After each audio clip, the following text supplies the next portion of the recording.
Put the light on, Marley. Yeah, put the light on for mommy. Do you want to watch No No Knock? Yeah. Yeah, put the light on. All right, thank you. Okay. Yes.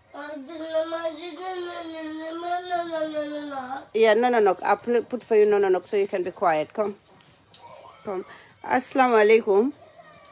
Bala len ma de man mom tay mama le fi nek so man suma video du straightforward tay. So mu ne mu ngi bëgg setan Octonauts. Xama tegal ko bobu ma hopefully dina noppi. So mama le fi nek tay Freddy ne ko fi so duma mëna nek di daw xawma de duma mëna wax Freddy bala ma defal ma li tay mom man may daw. So mu ngi tidagum. Naka ngeen def yeen yépp I hope ne yeen ngi okay. Di len nuyu yeen yépp fole munti nekka ñene ñu ci suba ci ngoon ci bëccëg so yeen yépp ma leena nuyu mané okay ñun ya ñu ngi ni tay mom man dama xamul sax yes Mali no knock yes no knock is there okay xama yokal lako tuti pour ma mun ko keep fofu nonu mu noppi man tam ma mëna ñew suma ma mëna wax ma concentrate ma ngi gis naka to sa campagne ba ngi commencer bir Gambia but alhamdulillah rabbil alamin yepp ngi naka to sa yepp ngi dem smoothly yepp ngi ci peace alhamdulillah rabbil alamin because ñun yepp fokk na ne loolu lañu ñaan te loolu lañ bëgga moy campagne balale ma de suma eyelashes ma mom dama ko defoon ma génné ko ma ngi meloon ni doomi jine so campagne ba ngi dem yepp ngi naka smooth alhamdulillah rabbil alamin mu ngi peaceful so loolu la ñëpp mëna ñaan te loolu lay wax ñëpp ñu exercise campaign time bi la because dañu fatalu ku ne politicians yi nekk on the campaign trail or on the way on the road ku nekk ngi campaign de all ñëpp doomi Gambian lañ suñu leaders yi vie for the presidency ñoom yëpp doomi Gambian lañ te ñëpp luñ bëgga moo nekk ne naka do di sax dañ fokk ne ñoom ñoo gëna mëna liggéey Mali, you have to stop shouting. Do you want to go bye-bye? Yeah. All right, stop shouting. So, naka do sa ku nekk ngi fokk ne sa policies yi nga am ak sa naka do sa xam-xam bi nga àndal sa knowledge and stuff ni nga yóbbu Gambia moom mooy the more favorable moom mooy the best policies moo nekk the best way bu ñu ko ku nekk sa parti nga taxawal ku nekk sa parti nga believe so loolu waruta indi ay xëccoo suñu diggante loolu waruta indi disrespect suñu diggante man dama lay wax ne man xawma keneen de man Sainabou Touré politique xanaa nit moom su la bëggee bàyyi wala mu feel some sort of ne laygut la or whatever reason boobu mënuloo control loolu waaye pour man ma ne politique mooy war a tax man ma jotee ak nit sakatuma suma mbokka suma xarit ku ma xam even naka to disa kuma musuta xam sa laala wax politique du bokkaat du dox suñ diggante te du yaaxa suñ diggante te nuñ war a demee noonu la ñoo continuer di demee because at the end of the day duma lay disrespect somebody before the politics before politics lu tax maa leen naa war a disrespect now ne ñu ngee dem onto presidential election suma policy la am pour ma jaay la suma agenda la am pour ma jaay la you accept it ñu dem mënuloo ko accept ñu nuyoo origaay ñu lifinante balalante dem toppatoo ji suñu soxla lii moo nekk politique because at the end of the day on the 4th of December Gambian yi majority of Gambian yi xawma na majority la moo nekk foog naa ñu ne du nekk majority because ku ëppale so yow naka doon sax bu dee 100 nit la 20 nit votal kii 20 nit votal kii kelene le maybe 40 nit votal ko ku am 40 bi moom mooy jël so loolu du majority but at the end of the day loolu mooy suñ constitution bi loolu mooy suñ loi dëkk bi ku win kooku mooy taxaw so but at the end of the day moo tax nit yi di génn si this time pour ñuy wax ne ngeen votal the right person vote leen te seen vote man na count so leen a vote seet leen fi ngeen a votal seet leen kan ngeen a votal because ku nekk mu ngi ñëw di leen wax seen policy ku nekk ngeen ñëw mu wax leen seen agenda ñu amut sax policy and agenda ñu ngi ñëw pour wax leen naka la ñoo gouverner dëkk bi lan mooy ñoom seen way of naka doon sa governing so yooyu yaay choose because at this age ko maa ngi ko doon wax démba maa ngi fi doon barka démba maa la waxtaan ak suma xarit bi nga xam ne nekkuñ benn parti man maa moom nekkuñ di same party waaye maa ngi ko won ne this election is very different because this election Ben Gambian fearfulut Ben Gambian is not scared pour mu vote Gambian bu nekk dafa jël voters card am bi checkes nu ko neexee ba si vote polling station bi dem casti vote am so Gambian yi suñ ne ñoom ku ñoo votal kooku noonu mooy decide seen next 5 years because election bi is every 5 years ku Gambian yi votal borom moom mooy taxaw te borom su taxawee kooku lañ wax ne moom lañ bëgg comme Gambian yi duñ jógati di complain kon duñ jóg di complain kon duñ war a complain because at this stage suñ healthcare bi naka la mel ñëpp xam nañ ko job employment naka la fu mu toll si dëkk bi ñëpp xam nañ ko suñ mbokk yi jógee seen kër yi di dem jaaye ji si marché bi ñaata lañ dee wàccee pour ñibbi seen kër yi pour dundal seen doom yi ñëpp xam nañ ko kii nekk si femme bi li moo femme ak crop sami nu mu ko jaayee développement bu ñëw kiram ak bu ñëwut kiram xam na ko so kenn this election election bi kenn du taxaw ne dafa ne dem sànni ji carte because he was very scared ne moo tax mu dugalal ko kii mu dugalal ko kële ne de kenn jóga tëddatul sa néeg nit yi dina ñëw guddi di la arrest or anything doo loolu fa jeex in Gambia nit yi seen 5 common sense te ñiy vote yëpp laa wax all of the voters ñëpp they are 18 and over ñëpp they are adults so ku nekk fi la foofu nga bëgg a votal di nga fa votal waaye ñun nag leena lañ la naa wax moo nekk ne man xawma keneen de waaye man Sainabou Touré man laa wax soo gisee man nguuri Adama Barrow o any nguur laa wax boo xam ne ñëw na mu toog te suñ healthcare bi impact ko bi nga xam ne na reflect nit yi nañ ko feel man borom duma ko votal because man healthcare bi I'm very passionate about healthcare because man dama foog ne nit yi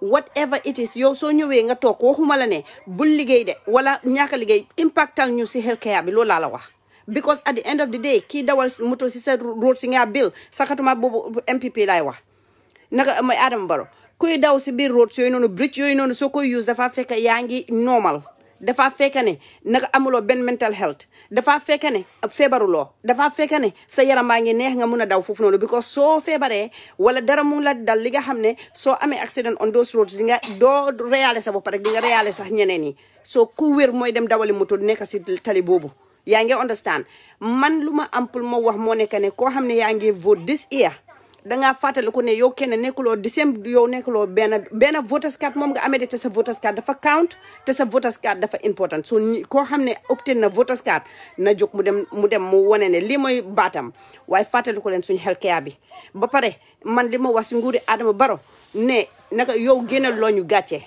génnal loo ñu gàcce ñu mel ni ñun ñu jur doom yu mel ni ñun ba léegi because joxuloo ñu healthcare bi ñoo jël suñ doom yi ñu yóbbu ko te suñ waxee healthcare nit yi dañ foog ne soo amee healthcare rek moo nekk sa boppam métti wala nga am sa xol bi mu métti wala sa liver bi mu ngi métti wala something healthcare bi impactul just suñ ñii rek healthcare bi gis nga soo amee mental healthcare nga dem uti ji naka doon sa health facilities yi nga lay dem uti ji sa therapist yi sa doctors yi sa mental health advisors and all of those things so yow soo impactutee healthcare bi ñun suñ liggéey dafaa gën a métti suñ kër yi yaa ngi understand suñ liggéey dafaa gën a métti because suñ doom yi healthy wuñ number 1 number 2 amuñ funds yu ñu jëlee pour ñu faj suñ doom yi number 3 suñ doom yi dañoo gën a nekk tumuranke nit yi di ñu gën a ree rek suñ struggle gën a continuer lii mooy digga bi because ñu bari dañ dee toppa xanaa am na kenn ku ma wax sax yow moom soo génn see rek yaa si ñu am disability ma ne leen ne man lu tax ma war a ignore ñu am disability te man maa ngi am fii suma kër maa ngi koo dilal every day man xam naa healthcare bi fu mu toll si man bu du toon di healthcare boo déggee yaa ngi sol sa week di dem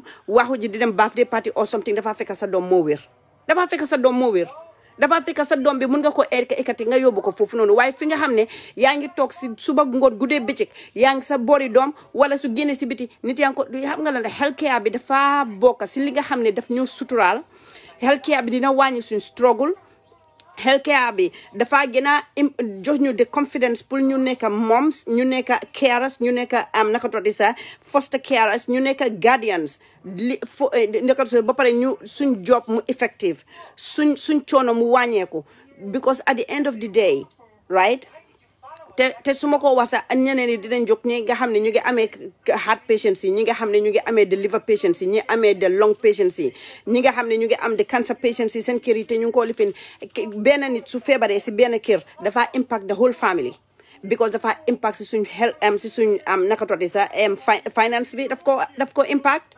dafa impact si suñ movement dafa impact si suñ mental health dafa impact si suñ the way suñ family naka la moo naka doon sa naka moo fonctionner so healthcare suñ ko wax ñun ñu mel ni man duma mun a ignore healthcare bi because healthcare bés bu Angleterre bés bu healthcare félee suma doom bi man dem ma start di def burial arrangements ma start di def funeral arrangements lii mooy the truth kan moo ma koo fajal so in Gambia ñaata nit ñoo nekk because soo amee a good healthcare bi nga xam ne nekkut xale rek de but even the parents dinañ seek help man fii bu ma jógee Gambia dama lay dégg dépression xaw ma luy dépression xaw ma ko sax word bi danga koo dégg nga dem nga read the meaning you don't know man laa wax de xaw ma keneen because am na ñi nga xam ne ñoo ma gën a jàng ñooñu xëj na xam nañ ko man aw ma woon no care si what is depression aw ma no care naka loo xam ne amuloo care xamuloo ko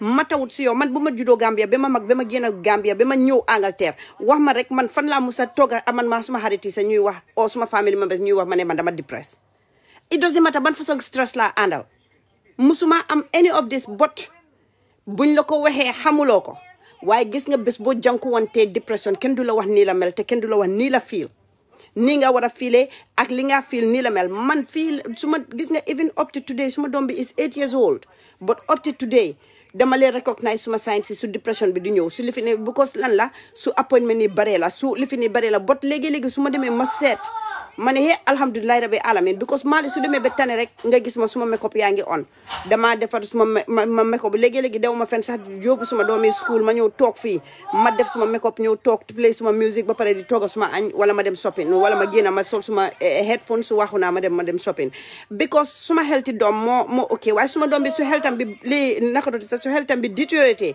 kaay nga xool ma soo tasee ak man on these streets doo foog ne sa Sainabou Touré mi nga lee gis online ak makeup am ak wigam moo nekk nii soo ma gisee sax xam naa ne soo ma nataalee soo ne kii Sainabou la dañ laa weddi because ni su ma génn suma biir kër gi di waxu ak suma doom bi duma leen fàttali ko sax wig naka la mel Mali yes where is your toy go and get it all right go and get it Mali sooy wax moom tam dafa wax sooy wax dafa wax soo yuuxoo mu yuuxu loo wax mu tontu la mu ngi nii fii léegi nag ba pare man mu ma distract léegi so lii moo tax man healthcare bi laa la wax koo xam ne any government bi nga xam ne impact loo si suñu healthcare bi man I have like very little thing to do with you te su election jotee duma la votal te duma taxaw ak yow te duma ñëw because man loolu moom ku nekk da nga am lu la war a ñor ku nekk da nga war a am lu la ñor man boo déggee maa ngi fight fi education dafa fekk waxuma ne important de te waxuma ne nit yi waaye xaw ma ci dara yes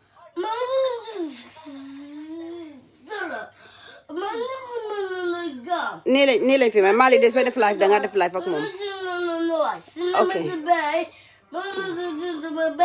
all right go and bring it quick go and bring it yeah go and bring it nii la Mali mel Mali de sooy def live da nga def ak moom live because da nga wax fii ba pare nga toon mu jël sa time tamit fii so loolu laay wax ba pare soo gisee healthcare bi buñ ko defaree gàcce bi dina wàññeeku di nga gis ne ñi nga xam ne ñoo ma mag waxuma wala man maa leen mag dinañ mun di bi happy pour ñu génnaa seen doom yi dafa fekk ne seen doom yi wér nañ dafa fekk ne xaalis yi ñoo jël di koy naka doon sa di fay pass every day di jóg di dem dawi ji pour garab bii pour garab bële mu nga xool pour suma doom bi ma yóbbu ko bii de dem naa si lopitaan bi de ñi waxuñ ma dara lu ma léegi-léegi sax liñ dinaa advice duy satisfy guy so dañ am pour dem to another hospital pour am a different opinion these are all things li nga xam ne these are all Gambian nationals yi dëkk in the Gambia Mali yes hi Mali boy suñ kër bi Mali mi xale bi xawma kii dinaa ko yóbbu kiyang donate ko gaay no yes Mali you need to stop do you want TV off léegi si mu ngi noppi su ma commencé wax rek mu waxaat kaa leen jël seen Mali yeah so danga gis ne onesanga dangaa dem benn place duñ jël time bi pour ñu explain la sa genetic condition ni doom yi lii seen responsibility la is the responsibility of the service providers pour ñu war jox la answers xëy la suñu la mënut a jox answers medically dinañ la wax tamit how to manage these children's conditions dinañ la advice on what to do seen in terms of seen dëkkuwaay wala lan moo war a improve ñi seen life when you're not doing that when you are not doing that and the parents are not understanding li happen monica they will xale yi dañoo continuer ak ñi nga xam ne tamit ñoo need those services dañoo continuer to live a miserable life. Gambia yéen a ngi vote and your vote doesn't only represent you mu ngi represent for the people ñi nga xam ne they can't express themselves. Yéen a ngi votal puis ngeen a decide the fate of those who cannot even get up to vote. Seen responsibility la. Seen responsibility la pour ngeen safeguard pour ngeen respect the value ngeen value seen life si ngeen respect life yi jàmbur yi ngeen respect ne ñii tamit doomi dëkk bi la si biir dëkk bi lañ nekka te ñun suñ vote dañ war a am pour ñu vote somebody who is competent enough. Mali, you will need to stop. Ay bàyyi ma wax. Yes. Look at what? What am I going to look at this time? What am I going to look at? There. All right, go and bring it. All right. Now let's go. So because Mali mom the more ignore ko, the more mo with more issues wala mo gets frustrated a little bit. What do you want me to get this time? Sorry, legi mom toy la buga. Which toy? That. This one. Yeah. This? No. No? Okay, which one? Show me. What is there? That. You want this one? Yeah. Hey Mali, toy burebi. All right, come. Come, let's go. Out. Come. Yeah, now this one cannot fit in my room. You will have to put it here. Here, take it. Take it. And who put this chair here, Mali? Mama. Yes, because you put the chair there. And now you cannot even move. Sorry. Perfect. Now you play with your toy there. Sorry. Legi. Hopefully dina foye ak lolu bayima like duma fi yaga sax because Mali mom affaire am yombut. Sorry. Yeah, delusina. Hopefully Mali du ñew anytime soon. So lol man healthcare bi soko xolé dafa cover a lot of areas. Mali ñewati nga. Ha, Mali ñewati nga. Yes, Mali. Huh? I don't know. Mali? I don't know. Take this ones. Take this ones and go and put it in the car. Yeah. Huh? So yes, go and play with it. You have to go and play with it. Yeah. So anyway, Nakatorisa is one of the things. Then pull you definitely so you vote sub vote be the count pull you but danga votal because sa domi send Nakatorisa sa city accent city tati ñom yep ngay sorale so vote so vote dafa wara danga wara votal somebody that is competent enough pull nga xamne su ñëwé mu taxaw all the necessary changes yi nga xamne yoyu nga bëgg pour mu improve lives not only you because government taxawal fofu nonu pour even sa ben vote nga am ben government togut fofu nonu pour yow kena ya nga wona sam pour the whole dekk bi lañ fa togal pour ñu mëna gis ne ñu prioritize yi nga xamne loolu lañ wara prioritize make the necessary changes yi nga xamne yoyu lañ wara change te Gambia now ñun dañ wara am pour ñu ega ci tollu fi nga xamne dinañ look at things seriously because most of these things nekut chahan rek ya nga understand this election is not to do with APRC rek or UDP or NPP. It is pour ngeen decide sen future, sen life, sen future. Lolu motax ñu ne ñu auto election pour ngeen sétat ndax government bi ngeen buga bi nga xamne mo fa nekka ndax buga ngeen mu continuer wala pare ngeen ci government bobu da ngeen buga pour keneen mu ñew man dama leen ne dugal leen fa UDP xamna ne mbalo yaangi fi duma holo ya yow tay dama la ignore sa comments yi yes du voter leen UDP ñom ñoko yor ñoko mun honestly nga su ñewé ñoy def a better job te man I believe ne ñoy def better job because mbalo Adama Barrow amal na ma 5 years kenn mënu ma taxawal fi pour mu wax ma lan la impact ci ñi nga xamne am people ñi nga xamne dañ am difference léna mom def na ko te bobu dina ko congratulate mo nekk pass nañ the bill pour the disability bill bobu pass nañ ko te bobu nonu suñ ko implementé dina bring a lot of changes but implementation bi dañ ci am problem ñaata bills lañ passed and the implementation we are still at the same place we are stagnant so amna loi yi nga xamne loi yu bax ñu fa te man I believe ne a competent government su ñëwé dinañ implement those laws loi yoyu pour ñu active ba paré mu serve its purpose mu serve the citizens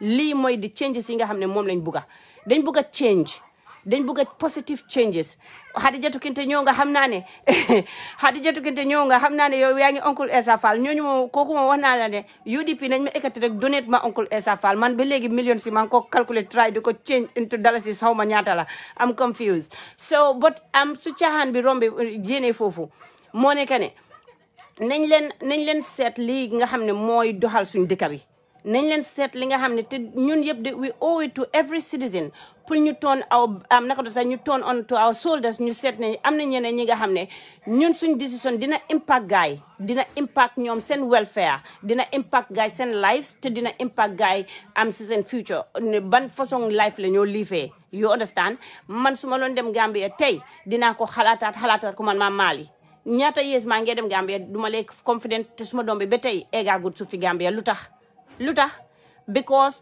man mënuma ekkati suma doom ma ne Amadou yow moom naka xaw ma Alaaji Skara Diané yow moom ni ma la mere sax du jàmm maa ngi gis sa benn post dama ko gis rek ma fili ko mu romba ma ne kii moom suma leader la moo caricature man du ma ci wax dara man dama la bàyyi si biir leen moom dama leen mere man suma xarit tricot bi yëpp léegi man suma opposition lañ man dama ci soona you see ñun ñoo ko yor ñun ñoo mën a yóbbu suñu dëkk boobu noonu ñun because am nañ sound policies am nañ sound policies te ba pare ñun lu neex si suñ nguur pour UDP moo nekk ne jigéen yi nga xam ne ñoo leen amee seen kër yi dinañ be part and parcel of pour naka la ñoo gouverner suñu dëkk bi they will be part te dinañ play like say high table bi la ñoo toog pour ñu decide ñooñu xam nañ ñun suñ métit ñooñu xam nañ ñun lan la ñoo daj suñ kër yi xam nañ suñ waxee ak gars yi ñooñu gën a mën a déglu ñoo jox nopp bu baax bi soo ne nañ ci like góor yi du ñu liit waaye no problème mën nga ñu liit waaye ñu nañ make sure ne ni suñ dëkk bi di demee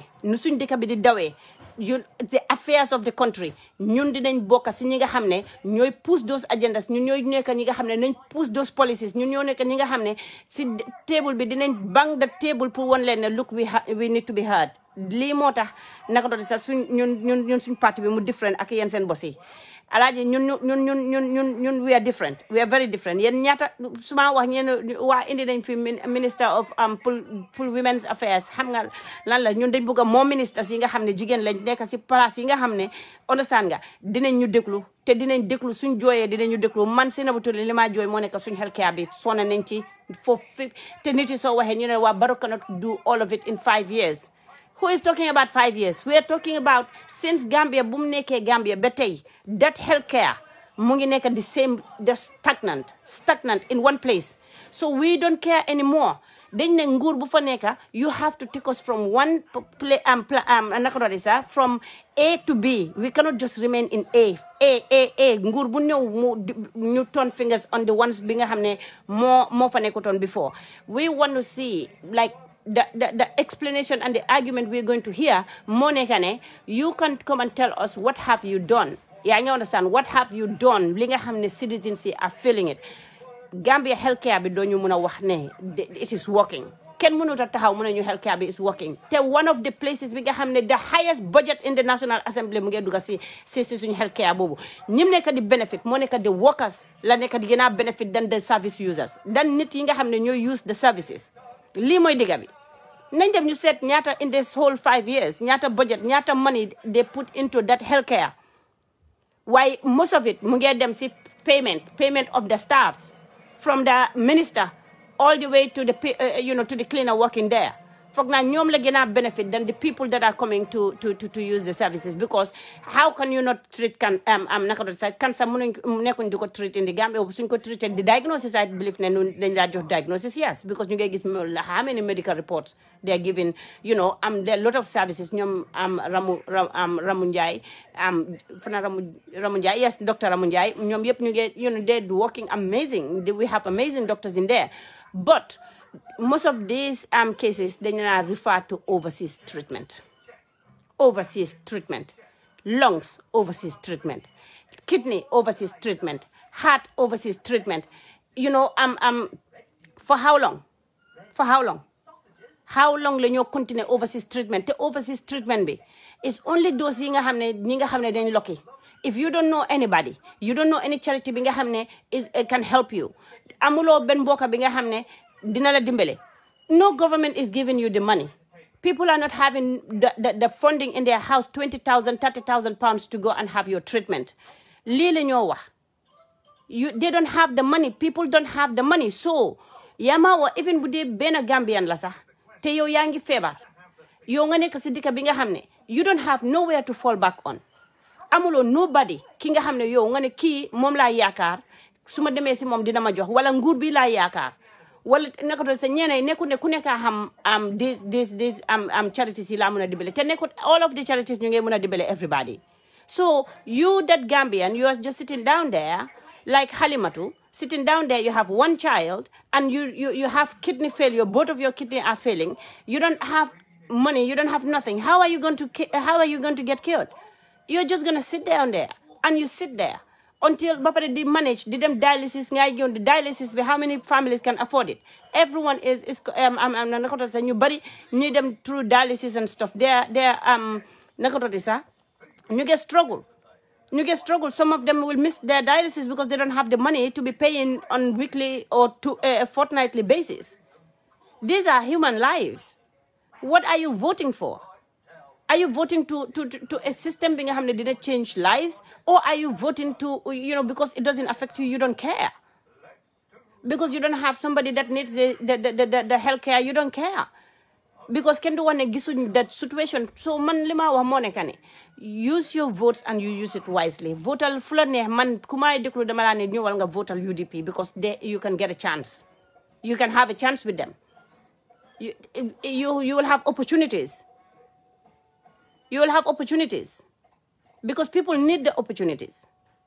Pull you what they need, especially in terms of their health. We cannot just continue. Man muna talk fini. Man hara ma Guinness ma gaming. Wahi politics because man suma dombi Angalela, papa am Angalela, feel judo musuta step tankam in Gambia. Munge receive healthcare bum sola legi luta manyo may tahaw may wax. But there are very many people, many come man. They are sitting down in that country. And they are, the system failed them. Munuñoo dem feneen pour ñu wax foofu noonu seen problems. Nobody is listening to them. Nguur bi leen war a jox ona sanga noppa nekkul di leen jox noppa bu baax bi nekkul di leen déglu seen plight is just toasted like they don't exist in that country. Xale boo ci gis rek nga ne ko ndeysaan gestuwaat ko it's just someone with special needs. Coach is on the floor is have special needs. Services we shouldn't work, such system institutions shouldn't work. All of these things will be addressed. How many Gambians are there? Ñi nga xam ne dañ am special needs. How many? At least nga am data bi nga xam ne mu ngi am all of the names of every single individual who is born in that country tem am special needs. War nañu am those services, special needs services yi nga xam ne am nañ the whole data, am nañ record si everybody. Ki nga xam ne mu ngi foofu te nañ mun a identify their needs. Ñu mun na cater for in that government. Man foguma ne the whole entire population ñi fa am special needs foguma ne sa egg na 100,000 or maybe even 200,000. Dama just high figures because foguma ko. So bari sa foguma ne egg man I don't even believe ne egg na 100,000 people. So even with the 10,000 people la sa in the whole country. Hana deserving those services. Ñu jox leen place bi nga xam ne dinañ am services pour ñu am seen wheelchairs. Am na ñene maa ngi am benn case bi nga xam ne boobu after the nakatoti sa after election bi I will come is a little girl I don't know 18 20 mu ngi noonu dañ dog benn tànka bi xale boobu depuis buñ dogee tànkaam bi duy génn a nekk beneen tànkaam bi léegi tamit goo gis nañ ne the cancer spread na dañoo dog beneen tànkaam bi mu ngi bugga just lu mu bugga léegi pour mu mun a start di génn ak yooyu noonu mu exercise mu mun a commencé di mun a demal boppam dafa bugga am is it prosthetic legs or something like prosthetic legs? Monica, just a false leg. The kid is not walking, is not going out of Amud Ben service. Pull you, you're just a little girl. King Hamne is battling with cancer. Satanka binyonko doc. Halebi Amud Ben help. Pull talk to like medical professionals. Pull bring back Joko hope. Talk to them and give them services like counseling services. Ninga hamne dinale muna build back to you know, you start from where they are. This is what the Gambians need. I'm not dummy Gambian. Just because you and I don't need those services, people are needing these services. This is just being human. It's being human. The Christian and Muslim, you know, it's taught, like, it's in our books. The new jungle, Yeremande. Man government bima amalut yeremande to the most ñi nga xamne ñoo gëna you know I'm less privileged in our society, you know, Pullman, I have less to do with you because lan nga ma ñoo defaral lan nga ma mëna defaral because services yi ñoo ñaan nekkut ne rek just pull the able bodies ñun yëpp dañoo complement each other. That is the truth. So liggéey nga defar education bi pour nit yi dem jàng fa moo nekk pour ñu mëna jànga si ben ndax kalaame li fi naka doon sax métier la ndax mu nekk ki nga xam ne dafa toog si office la ndax ki nga xam ne dafa dem pour mu invent other things yi nga xam ne dina move the world to a different place. yaa ngi understand kooku dafa fay taxam tax boobu la ñoo use pour ñu develop agriculture tamit lu ñoo jaay lu ñoo lifin because ñi faa ji seen jaay bi understand nga ñi ji ñooñu tamit dinañ harvest suñ harvesté ba pare ñu dem ñu jaay suñ jaayee ba pare ñun dinañ amati si ñooñu si seen naka la lii tudda tax bi. So every department dafa complement another. So understand nga so but ñii dañ ko seet man dama fa ne the history since like Gambian history up to now. Then hold the special needs ñu tuuti looleen to a place bi nga xam ne you know because dañ foog ne they are not also like contributors ñi nga xam ne duñ contribute duñ fay tax they do soo leen empower they do ñun suñ fii de ASDA am na ku fa nekk kooku noonu mu Down syndrome la am te mu ngi liggéey mu ngi fay taxam nit Paralympics mu ngi fa nit yaa ngi dem ñu ngi earn money wol bi ñu ngi participate you know what I mean. am na lot of places yi nga xam ne nit yi nakatu sa am si gardening soo génnee fii gardening ñu fa ñi am special needs just because da nga am special needs ñi ci mënut a liggéey bari wut de ñu bari soo leen empower there is something that they can do te dinañ fay tax te dinañ nekk equal members of society loolu lañ war a nekk te loolu lañu war a gis man nag da I have a problem nguur bu nga xam ne mënuloo dooleel suñ healthcare bi te mënuloo special needs school where are the schools from Katong to Koina wax ma ñaata schools ñoo fa nekk ñu bari dañoo ñëw ñu disagree ak yow te yow disagree lu ñoo disagree yëpp mënuñ laa indil solution te mënuñ laa wax ñoom lan lañ def baro bu mu ñëwee ñaata schools la bil na ay schools ndax ñu bëgg ko acknowledge because suñ opposition la da bëgguñ ko acknowledge bil na ay schools among these schools ñaata schools ñoo fa nekk special needs schools. So you see why I have to talk because koo xam ne doomam soxla so special needs school amut no business with special needs schools. But ñun dañ am ay doom yi nga xam ne tey su ma fi jëlee suma doom bi ma ñibbi dem Gambia I want my child to enroll into the school fii mu ngee dem school nobody stop my child from going to school regardless of disability or not. Why the people in the Gambia amuñ the opportunity why xale yi nga xam ne yéen ngeen fay seen taxi ma nit yi di fay seen taxi nga fay sa tax ma fay sa tax ñu bilal la yoo school ñu bàyyi man suma doom bi what kind of ban façon government moo nekk nii ban façon way of governing our nation is like this moo war a demee nii nga am sa doom am special needs school nga fay tax yow man awma doom am special needs school ma fay suma tax waaye ba léegi ñu bilal leen yéen school man bilaluñ suma doom bi joxuñ ma no opportunity pour suma doom bi dem school. If I am saying me I mean like me and many others ñi nga xam ne seen doom yi demuñ school in the Gambia amuñ choice the choice is not there joxuñ leen the choice like they are not Gambians ñun dañ gën a nekk Gambians ñi nga xam ne tamit naka do sa dañ am special needs lii moo tax man I cannot believe te keneen tamit su ñëwee mu wax la coono Mali génneel ma sa moto bi kenn déggu fi you see lii moo fa nekk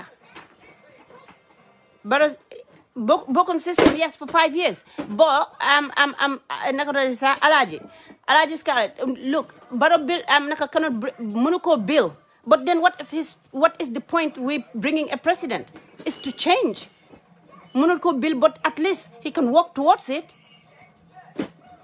bi nga xam ne ñun duñ waruñoo jox benn naka do sa reasons pour ñu complain soo ñëwee nga bill 15 schools nga billal ñu 3 or 4 schools sax dinaa wane you know what give it to the man he's trying waaye yow doo mën a nekk di bill schools nga ñëw nga billal ñu lopitaan des health centers yi nga xam ne ñu ngi ko bill in the Gambia but where man nga ñàkk a billal ma no health care center waaye nga bil benn naka doon sa suñ hospital yi nga xam ne they are already existing nga equip leen fully equip nga make sure ne indi nga Mali cay nga bilal ñu nga bil naka doon nga indil ñu docteurs yi nga xam ne soo ko amutee si biir dëkk bi demal nga indi yeneen yi xanaa yeneen docteurs yi duñ la génn Gambie ñuy dem yeneen place yi di dem liggéey indil ñu ñi nekk si biir lopitaan yi indil ñu ay garab na nit yi am faj bi then soo bëggee pour ñu jola suñ voters card this is not happening this is not nobody expected pour bara ñëw système bi nga xam ne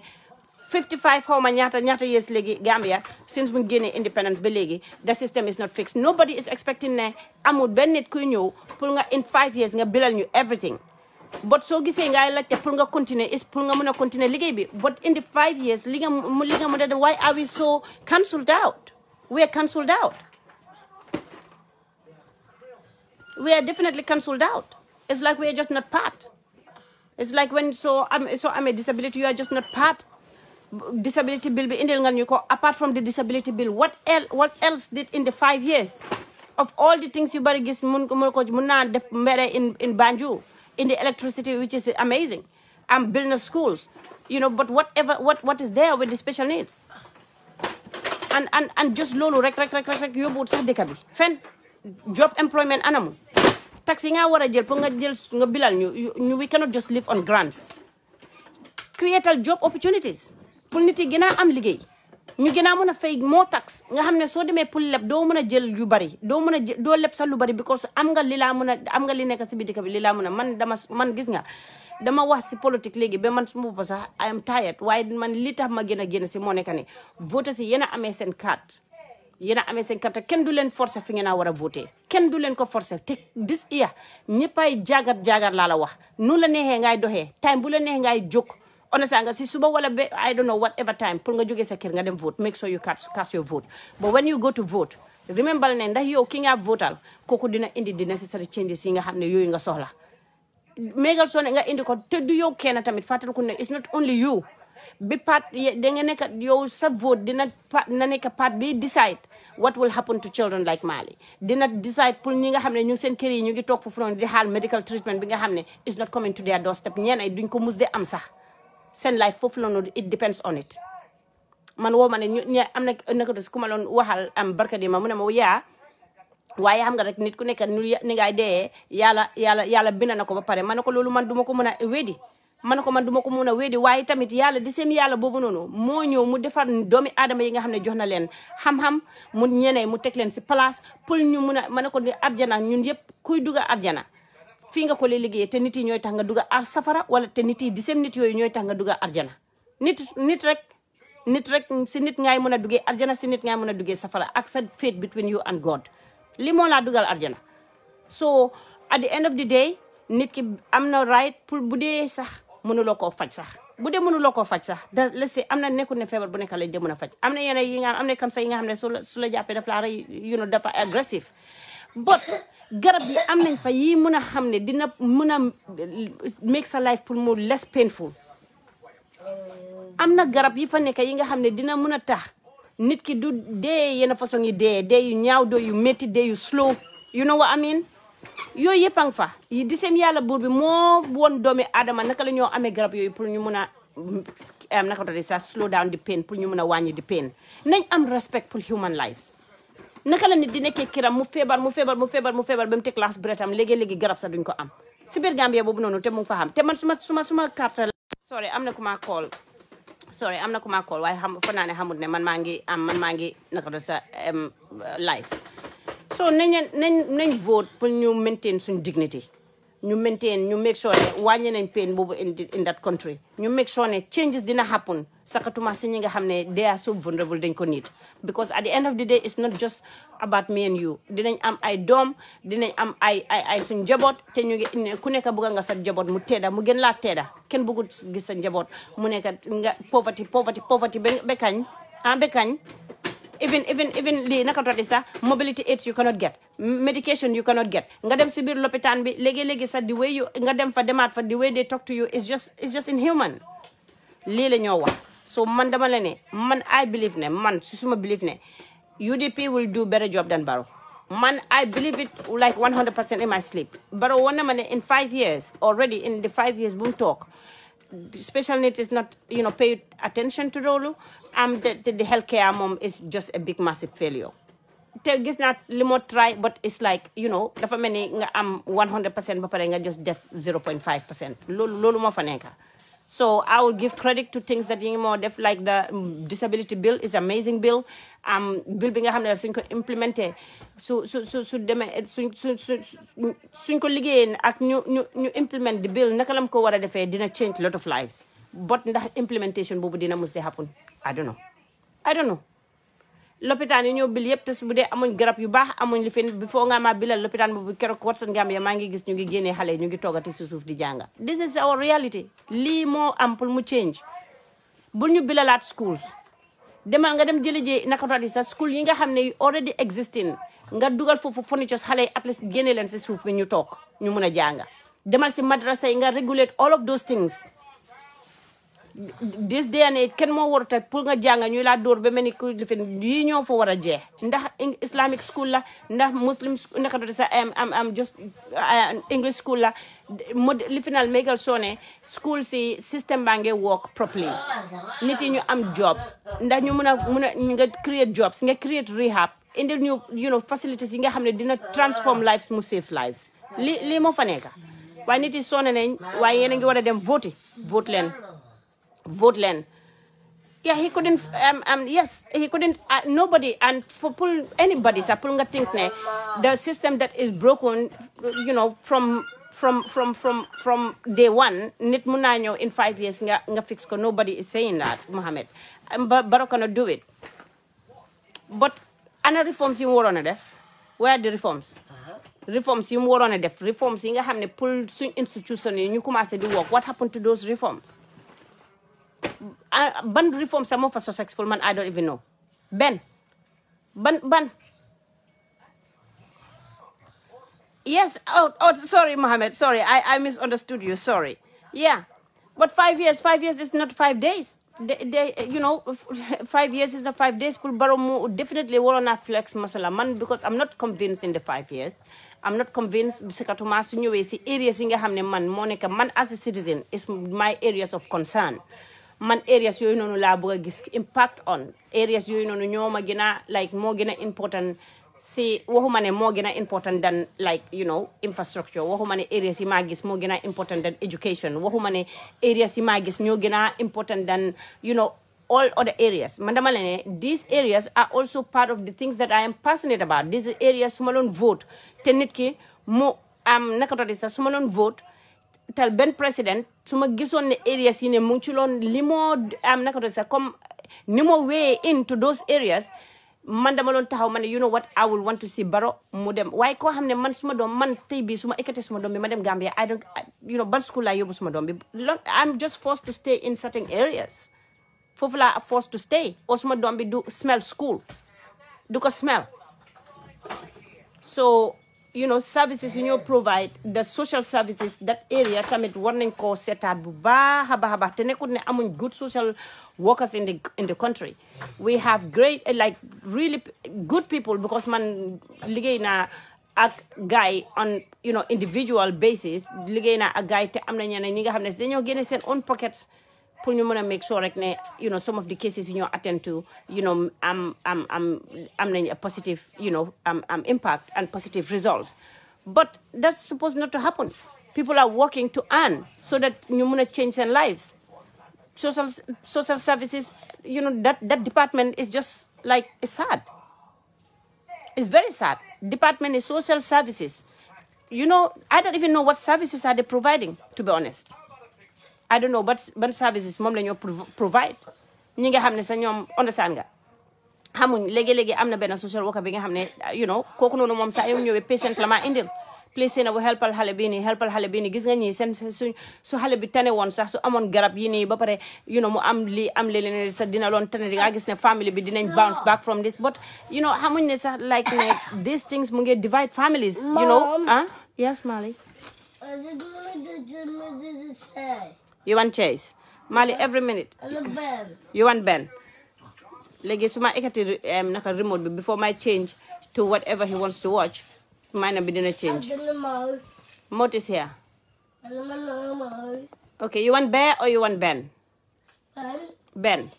So anyway, Monday lola génn si pour ma wax man daal li ma ñaan moo nekk ne ñëw leen ngeen ñu support the UDP ngeen sànni leen Barrow defal lu ñu dara Barrow defal lu ñu dara su ñëwee si healthcare bi Barrow defal lu ñu dara su ñëwee si what is it called su ñëwee si suñu education yi doom yi yaa ngi gis ci soo ñu mënut a bilal suñu education yi doom yi nekkuloo ñu bilal guys seen future that's the truth loolu mooy di reality bilaluñ Mali suñ ko yóbbutee school comme ni ñeneen ñi ñoo eno seen doom yi nga xam ne amuñ benn special needs ñu yóbbu leen school bilal loo ñu suñ future te ñëpp a ko wax ñu ne education is key bu dee education is key what happened to our children yes I didn't say. You want chase? Yeah. Yes. Léegi yow nga ne education is key waaye yow suma doom yi amul right pour dem education because there is none exist tout ça so dafa naka do di sa ñaata schools ñoo fa nekk fa naa ne man bu ma musa xam moo nekk yi nekk naka do di sa KMC yooyu laa musa xam so yow suñ doom yi amuñ benn right pour ñu dem school lopitaan yi ñu war a dem fi nga xam ne foofu noonu mooy maintain seen life jox leen good quality life nga ne boobu noonu tamit doo ko laal what do you expect us to do to be quiet ba pare ñu ñëw ñu lobby pour nit yi ñu votal la what for la lañ laa votal joxoloo ma school su ma ñëwee man ma nekk Gambian amee suma Gambian passport indi suma doom ñëw suma biir dëkk du ma yóbbu suma doom bi school su feebaree aw ma fu ma ko yóbbu suma doom bi maa wax ni heart problem la am su ma demee heart problem ni maa wax ne votalal Barrow ana school ana lopitaan bi war a dem faji suma doom bi ak xaatam bi even scanning sax demal si echo scan laa la wax fu naa ne fu ñu la lee wax moo nekk I don't know Medicare la or Afrimed these are the places yi nga xam ne am na ko suñ own lopitaan amuñ mënuñoo def own suñ lopitaan yi government hospitals amul benn bi nga fi mun a dem bi nga xam ne yow di nga mun a am even pour naka doon sa echo scan pour nga mun a xam sa li fi ni doom what kind of government moo nekk nii man government boobu laa war a ñëw votal government boobu laa war a ñëw taxawal man awma nothing ba pare leneen tamit lu ma wax moo nekk ne suñu waxee ne waaye yéen tamit bu leen ma call maa ngi si live bi baalale ma pare naa leen call back yes so understand nga government boobu laa war a ñëw votal Gambia moo nekk ne su la affecté rek you don't care su la affecté rek you don't care so man I don't understand ban façon country moo nekk bi nga xam ne yow su la dara affecté rek you don't care whatever changes yu nekk di happen it works for you but then even ñi nga xam ne ñu ngi complain di wax ne you know what our children's lives or our family member am nañ family member yi nga xam ne seen life depend on those things if they don't have the services they could risk dying lii mooy the truth te yéen ngeen ne déedéet waaye ñun yëpp dañu war a am pour ñu support ko because suñ ko supporté 5 years joxuloo ñu dara su loolu that we can work on this is my problem 5 years Barrow joxut ma something that I can work on in terms of man suma doomi ñoom yes Ben. you want Ben Yeah. Mali 5 minutes ago yaa ma naka doxoo ma 2 minutes ago yaa ma waxoon ne which Ben you want Ben and Holly you want Ben and Holly Ben is only. Ben and Holly okay that's clear so this is the thing joxu leen ñu chance Barrow joxut ñu chance so Alhaji Scarlett Jaane ba sa Barrow joxut ñu chance ba pare bàyyil suma leader bi nga tooñ all the time so loolu moo fa nekk so vote leen ngeen vote ba pare ngeen fàttaliku ne seen vote tey mooy seen baati ëllëg de seen vote tey bii mooy seen baati ëllëg neex na pour nga dem nga jël sa carte bi rek nga dugal but nit yi ñu ngi toog fii laa la wax di daanu di naka doon di sax bu yàggu ne am na kenn ki ma xam kooku moom te very young mu ngi noonu dafa daanu mu lifin naka doon di sax yes Mali Ben. Mali is this not Ben Yeah. yes this is Ben yeah mu daanu naka doon di sax te very young ba pare mu ngi am lii naka doon di sax lan lañ dee wax sax moo nekk saytu gémmiñam bi sax dañ ko yóbbu lopitaan naka Sénégal pour ñu ko nekk di ko massage moo nekk dafa am I don't know man fàtte naa naka la tudd soo daanoo nga saytu gémmiñam bi yëpp a ngi toon soo ñu ngi ko nekk di lifin soo yëpp a ngi happen nit ki sa life mun naa change in 1 minute léegi su happenee yow ban lopitaan moom ngay dem pour yow ñu kee la li mooy wax bi ban lopitaan ngay dem nga pour ñu kee la the same lopitaan man bu ma jooy nii pour suma doom bi ma jooy pour ñi nga xam ne ñoom dañ need the services pour ñu promote seen quality life yi seen family members yi the same lopitaan boobu ngay dem nii di ji you see so ñu dañ lay war rek the life you save could be yours so nañ leen man Barrow duma wax kenn mu votal ko waaye ku suñ ko bàyyee tamit pour mu toog next year no problem suñ ko bàyyee pour mu toog next year no problem dina toog de waaye su taw bi ñun yëpp la moo taw suñ boppay ok maa lay watching yeah taw bi ñun yëpp la moo toog ba pare ñaareel bi moo nekk ne nañ politique si respect nañ leen politique si respect man munuma sax man munuma ko pour xool kilifa jàmbur even num tuuti ne kilifa bi tuuti man duma toog ma ree kilifa jàmbur duma ree kilifa jàmbur duma caricature kilifa jàmbur because buguma pour ñu caricature suma bos that's it dama fonk suma bos dama bëgg suma bos te dama value suma bos te dama respect suma bos comme nu ma ko respecté noonu laa du dem pour caricature nobody yaa ngi understand maa ngi bindoon message waaye message bi suma benn mbokk mooma teg ko man maa moom nekkuñ ci same political party so Barrow mu ngi julli man dama gis mu ma tàgg Barrow mu ngi julli so I was just looking maa ngi wane what is funny about this but then ma realize ne he was praying and he looked at somewhere man ma ne yow da nga tàgg the wrong person because the whole of yesterday man julliw ma man maa ngi I have to deal with that one you see so man suma julliwtee aw ma no right pour ma ree anybody ba pare reeyu ma nothing what is funny about somebody praying kooku di pray si yàllaam man taluma man suma diggante ak yàlla ma ne man damaa ñëw on social media pour hold something pour man what do you expect me to do repost it what do you want me to do tag it on my phone you know at the end of the day you know there is so many things like wax Barrow but there is a line because at the end of the day I respect his office man I don't know I respect his office nu ma loon politique in 2016 and stuff I know better I respect his office te dinaa disagree ak moom ma woon ko ne I don't support your government I don't support you I don't support you know what you're doing because liggéey nga but me where I'm interested I don't see it so for that reason I'm gonna be selfish I'm not gonna vote for you there are a lot of things that are not making sense to me so that's the way of su ko neexee na dem mu taxaw mu caricature suñ leader bi that's okay that's up to him but me as a citizen I respect his office dinaa ko respect moom as an individual because at the end of the day moom lañ mandate pour mu until 4th of December ñu wàccee ko that respect bu ma amal pour Barrow I will always have it there te there is lot of things li nga xam ne I will want to say it but I will not say it just because of he is my president because of ba tey support ma ko de waaye suma président la ba 4th of December ñu ñaar yëpp ñu joxanteel li fi moom ñu wàcce ko te UDP dinañ def MPP loo xam ne dinañ leen win bu métti boo xam ne di ngeen ko fat ngeen ne da ngeen ñoo retire ñu ngi noppi ngeen ne da ngeen ñoo retire we will see Barrow mooy njëkk am early retirement am mu toog 4th of December nañ leen dem yéen a maa dégg MPP dinañ leen retire by force dinañ leen retire bu sella ba pare nag ñu tegal leen ci jox leen nakatodi sax da respect bu ngeen ñoo dinañ leen ko jox dinañ leen retire taaj leen si dëkk boobu noonu ba pare fay leen with benefit because state naka suñ constitution bi loolu moo fa nekk ne any head of state wala waxuma yi nga xam ne understand nga day ñëw yaxa luwaa yeeg I don't know you know what I'm saying you know the dictatorship and you know killing people and stuff foog naa ne boobu moom constitution bi wax na different but su ñëwee si bu dee you are a head of state you will stay in that country and then Soti my posting was biased what is bias between me and God between me and God man I don't care whether it's a family you know what am na ñu ma lii I am not going to laugh at somebody that is praying to God. I don't care whether prayers is fake or not because what is fake and what is not fake, what God is going to accept is not for me to say. Man, I will not be praying. Duma ko mus di def. Nit du julli. Hana mo nekk something lo xamne is to do with comedy. Bude lo xamne is to do with bude kucha moko ñewon defal I will be laughing, I will be sharing it.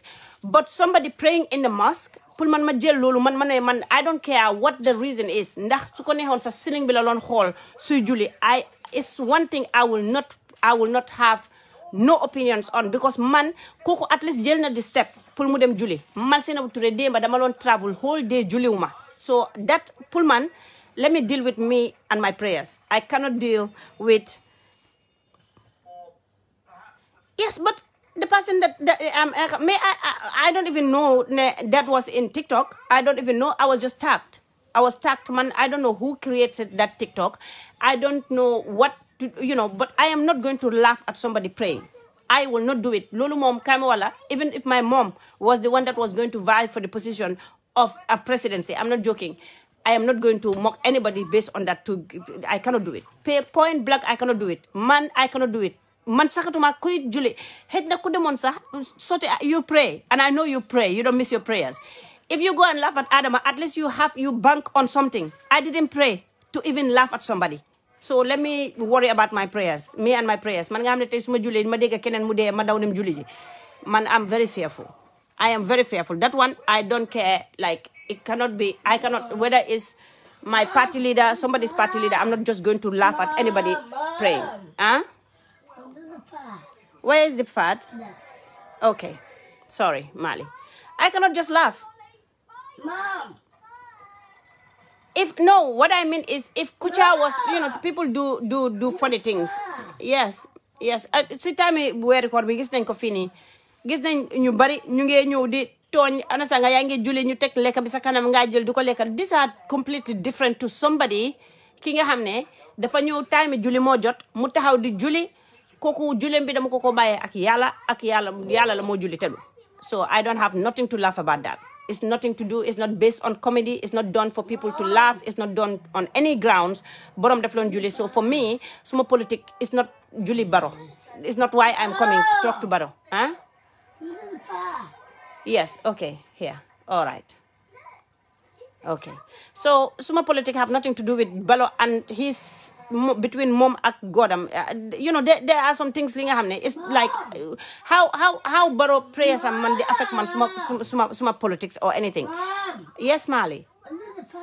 Okay, all right, I see it. So this is what I'm saying. Like there's just some things bugumachi waste my time, sir. His prayers have absolutely nothing to do with our tax money and how our tax monies are spent and how our system is working in the Gambia. So I think feeling did divert attention to completely something different. Me, I am not like Barrow's prayers have absolutely nothing to do with, about anything about our politics. It's his prayers. Let him continue with his prayers. Let him do whatever, how he want to pray. So, Lolo is up to him and God. It's have nothing to do with me. Man, I don't see it in me. Pour laugh at anybody on how they pray or why they pray. It's not in my concern. What my concern is, we need a system that is working. We need a system that will serve the Gambians and the unborn. This is what we want. Agriculture and let the politicians tell us how those things are gonna how they're going to achieve those things. Mobilize Mom, yes. Okay. All right, Mali. So this is what we're saying. Yes, Mali, I hear you. Mom. Yes. Okay. Here? Yeah? Ew. So lola imbuga dañ buga pour nga ñëw nga wañu suñ agriculture bi naka nga ko booster naka nga ko yan ngay put in place ba nga xamne understand nga agriculture dina work that time rainy season la man fi Gambia rek la gis nit yi tok di xaar rainy season pour mu ñëw pour agriculture pour ñu mëna bay nit yi wol bi advance na nit yaa ngi mëna bay without having naka to sa rain bi di ñëw every 6 months of the year nit yaa ngi farm 24 hours. So, farm from 24/7, 365 days a year. Nitiange farm. I want our leaders to tell us how we're going to, manage that and give the Gambians opportunity. Pull the farmers, ñu mëna farm, pull niti build interest in agriculture. Pull agriculture bu nekk place bi nga xamne dañ ko rusé. Na nekk place bi nga xamne di nga ci and di nga am xam-xam te di nga continuer di do more and then di nga Gambians si dinañ mëna dundal sen bopa through suñ own agriculture mëna jaay outside of the country. Li moy suñ agriculture buñ duga.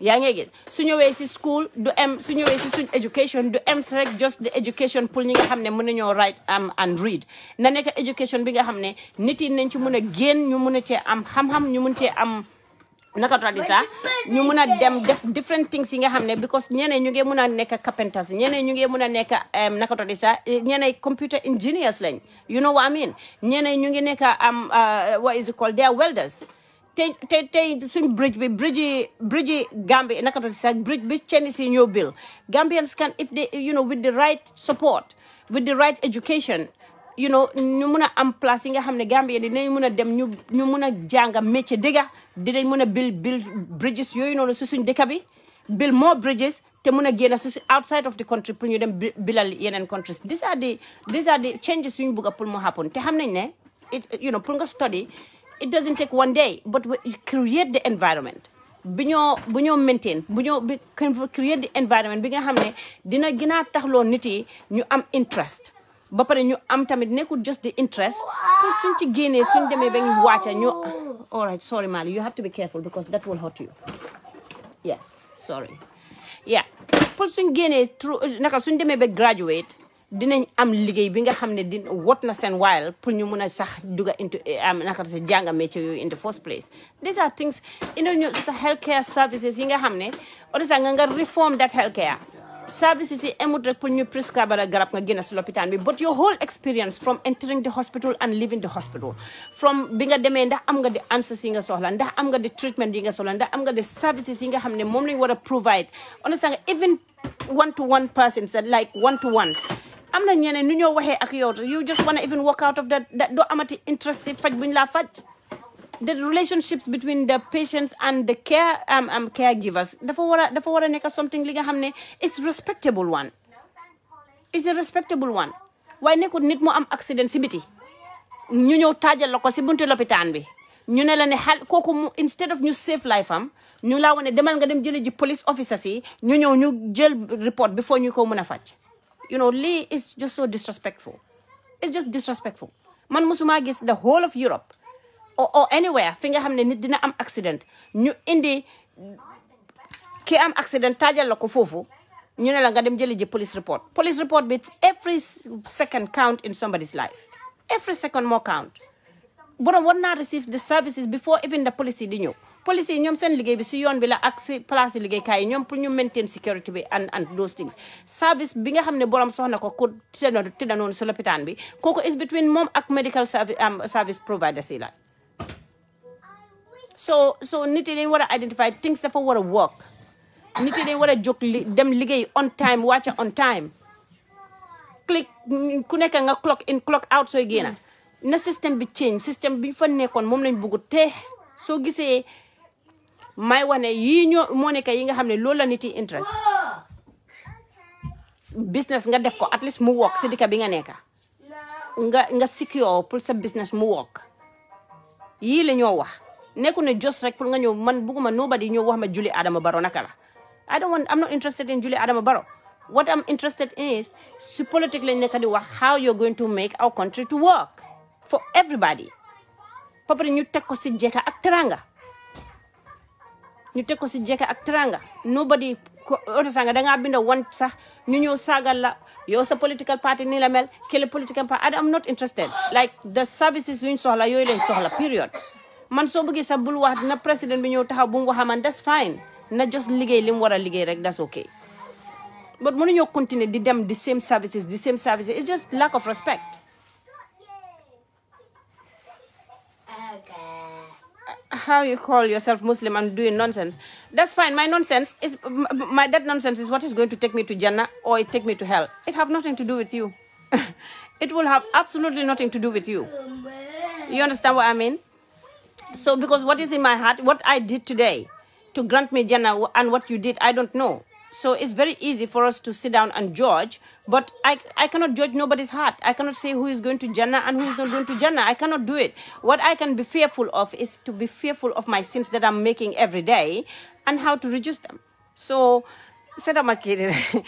As Sidi harama hol te Sidi Touray nga santa Sidi cheñal ma santa bi defal ma ko Cissé wala Sidi me di ba bindat fi di ba bindat ne man dama nonsense Sidi cheñal ma santa bi yow mënuloo santa Touray ma mënuloo ko santa please ngir yàlla ceeñ ko nga dem Camara jëlal Fati jëlal Sanyang jëlal lu la ne nga jël waaye Camara moom ceeñal no Touray na waxee nii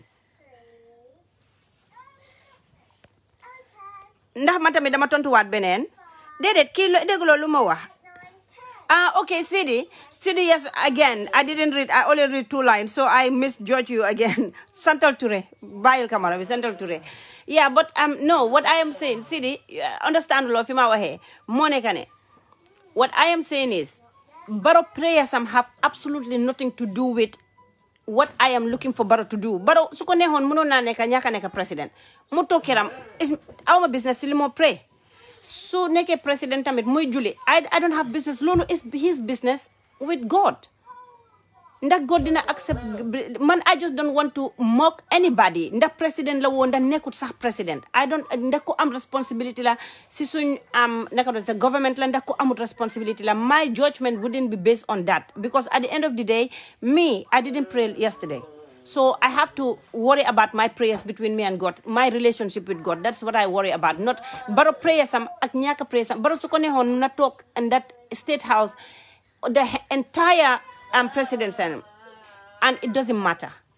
It doesn't matter. Nda pray na nda pray. Lolo is between him and God. Lolo do am nothing lu mo at sunyun or nothing lum ci wani. That is his relationship with God. I don't want to comment or have an opinion on somebody's relationship with God. Awma buguma it's not my business. Mom lim am business so gisee tay ñu ngi wax Barrow is because mom moo nekk di commander in chief te mom moo nekk suñ president. So léegi mom suñ affaire yi dëkk bi naka lam ko doxalee man foofu laa bëgg a comment, and that is where my interest lies because loolu mooy impact man suma life ak suma life experience and the loved ones and every Gambian in the country. Man foog naa ne foofu lañ war a pay suñ attention than his relationship with God. If Barrow want, let him look upstairs and pray. That is up to him. So man buguma waste suma time si lolu. It's up to him. His prayers is up to him. But soon affair contribute, that is what we want to comment on. So that is why I comment, because I just saw it yesterday and my togon fi mangi guilty about my own prayers. Then can you tag my prayers it's somebody else for me to laugh about? Man lolu I cannot do it. Munuma ko support ni na. Te munuma ko ame any relationship with it. Man those things def male ragal lo sax, you know, I dama ragal man nit ko ragal la. So I don't like that. Anyway, so the way suñ government bi naka lañ ko so loolu moo tax foog ngeen read the policies, foog ngeen déglu the politicians pour ñu wax leen loolu moo tax ñu ñëw di leen meet. They are not coming for rallies pour just count how many heads attended. Dañ fa ñëw pour ñu am discussions pour listen to your needs ba pare ñoom tam ñu wax leen naka la ñoo govern when they come into office. Even the president is doing that right now. But you have to listen to UDP carefully, listen to UDP and listen to what they have to say to you. They are really touching on especially the 5-point agenda. They went the whole country, rounding the whole country to sell their 5-point agenda to you. And it's sound one. And it's a sound one. It's something is doable in the Gambia. Every day, and I like it. Uncle Osenu Dabo, I'm just loving every day because he is really communicating with the masses. And he is like, every day UDP are coming out and telling you what they're going to do for the youths. They told you how they're going to, govern. They're telling you. So vote out the UDP. You will just say you don't like the UDP, but not that they cannot govern. And it is a party. Mom! Yes, Mali? Okay, just, sorry, 1 minute. Hold on. Here. You want me to open this one? Yeah. Yeah. You open this one and then you have to have your food, yeah? Yeah. Yeah. Let me serve you. Here. So, hanada nga wane like UDP, but ne mununyo govern. Te mununyo def 10 times better than Barrow. I'm telling you. So it's there. So you just have to read and you have to listen to them, and they are telling you. So and I like the fact that you get divert from all of this unnecessary arguments and confrontation, and they are really touching on how they're going to help to build the Gambia to make it a functioning country. Institutions didn't function, and they're telling you. So we have to put the phones on and attend. So see Gambia, attend these rallies, and trust me, they will convince you pulling vote allen. They will really convince you because they are really you get discuss issues, national issues. National issues ak naka ngeen muna change the whole way of the way things nu mo nekk di demee. and this it was listening. So man, I'm calling you on New Len, ngen support UDP, ngen jox UDP, ngen trust and wait on UDP, and bulen ragal a change of government. What on a ragal pull change government? Change government is a good thing. Mota constitution bi mota ñu xol ko xolat ko gis ne every 5 years bu gëna ñëwaat ñu set government bi fa nekka ndax mu ngi def lim wara def moy pour citizens yi pour ñu set bu dé bu gënañ koko ñu rombale ko ñu votalat ko mu tok bu dé satisfy yu len you vote against them ngeen vote mota ñu ngi am lot of parties to choose from. Why man, I'm telling you, UDP is the one to vote for. UDP is the one to vote for right now.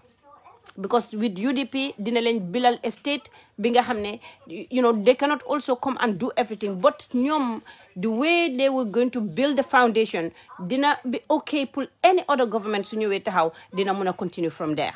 And that is what we need. We need the chance. We need changes. We need it. They need the chance, they need to change, te waru ñoo ragal pour change. Then ñun luñ wara ragal mo nekk pour des the same place ba pare nekk in the same situation, nekk in the same condition, nekk in the same place. So waxe rek na ko saté ci Uncle Halifa Sallah kérok mu ko wax, and I respect this man so much. I really do have so much respect for this man, honestly. Mo nekk ne mu ngi wax naka do sa waru ñoo am the excuse. Di ñoo am excuse. Di wax ne waaw xam nga rek nga nekk si gannaaw nit rek nga nekk si gannaaw nit yow doo prosper doo dem fenn yaa si gannaaw xam nga rek ñaaka bi xam nga man moom awma doole yaa ngi gis man moom awma doole man kay seen laa yaakaar man kay maa ngi seen gannaaw. Gambians we should dañ war a génn from this level to another level. Dañ war a génn from this level to another level. Waruñoo taxaw nekk rek si gannaaw ba kañ. Yow sa whole life si gannaaw rek ngay nekk xam nga man suma doole bi eggut foofu xam nga man moom munuma man kay maa ngi seen gannaaw léegi yow noonu ngay nekk rek nekkuñ bëgguñoo nekk si gannaaw kenn. We want to prosper. Dañ war a continuer ñuy move forward ñuy forge ahead with development like serious development, serious ones.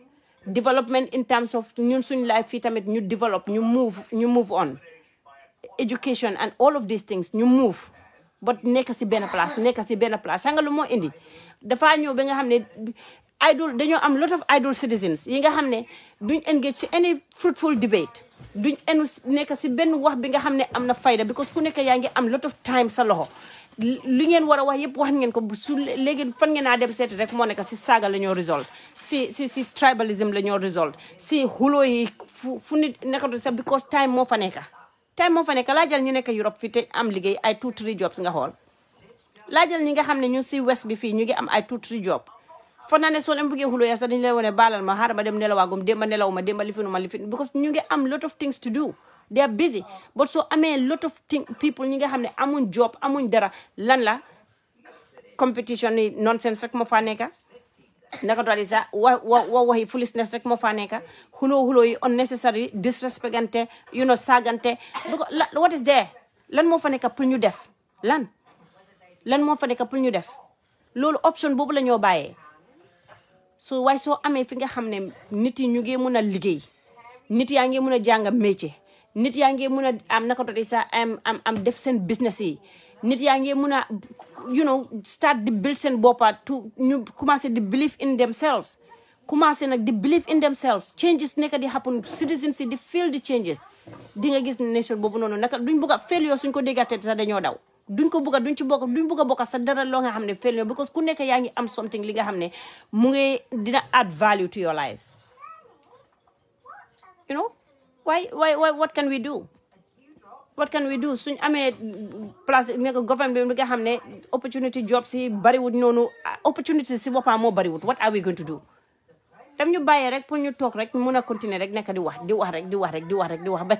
ba kañ anyway xaaral ma bàyyi leen man damaa dem defari Mali lekkaam bi because léegi dafa war a ñëw lekka so ma ne xaaral ma génn si ma wax ak nit yi ne use seen voters card si wisely bu leen jël seen vote rek ngeen jël ko jox ko nit because da ngeen believe ne kooku moo popular because da ngeen believe ne da ngeen mere a particular political party moo tax yéen ngeen would go against that political party just because of sa mere. Look at the big things, look at the big picture. Settle the big picture. Settle li nga xam ne moo laa njëriñ mooy njëriñ sa doom yi. We are not talking about nobody else. We are talking about you and your card. Because soo gisee yow voters card bi nga am noonu pour yow la ak sa doom yi services yi nga receive no problem pour yow la ak sa doom yi because ñun anybody kuy wax tamit pain dina fekk yow tam feel nga sa bos bi that's it Gambia bi pour ñëpp la lu fa développe lu fa muy lu baax pour doomi Gambien yi la lu fa bon tamit pour suñ doom yi la keneen du ñëw njëriñoo ci ñun ñoo ci njëkk a njëriñoo before anybody so na nekk sa soxla pour nga xool ne man dama vote because dama bëgg a real change o dama bëgg a pour remain to fuñ nekk nii that's okay nit ñi ñu nekkatu sax fuñ nekk nii pour yow da nga feel ne you are satisfied ne this is okay Adama Barrow moom nga bëgg a votal because you are satisfied with the way no problem waaye man dama la ne ba pare jëlee leen jëf ba pare continuer leen ngeen engage bu respect because at the end of the day the same Gambian bi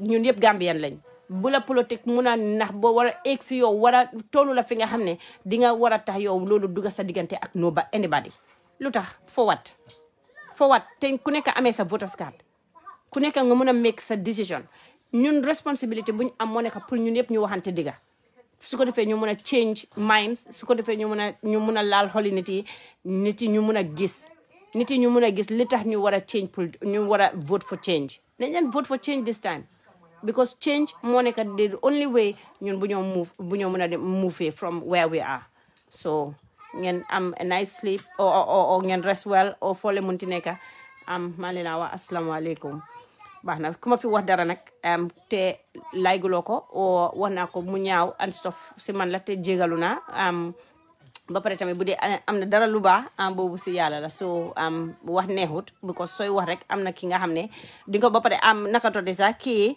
Sai Touray jégalu naa because I misread sa message bi bul change sa santa bi de yow continuel ak Touré nga bàyyi si secondaire yeeg yooyu noonu ñoom yëpp seen santa ñaaw yooyu noonu ak naka tudde sax ba pare kiyanka yi nekk su suma messenger bi bàyyi leen suma messenger bi mënuma siya kiyang the whole of kiyang mënuma ko siya bàyyi leen suma messenger bi baax na ngeen am good afternoon foo leen munti nekk jërë leen jëf thank you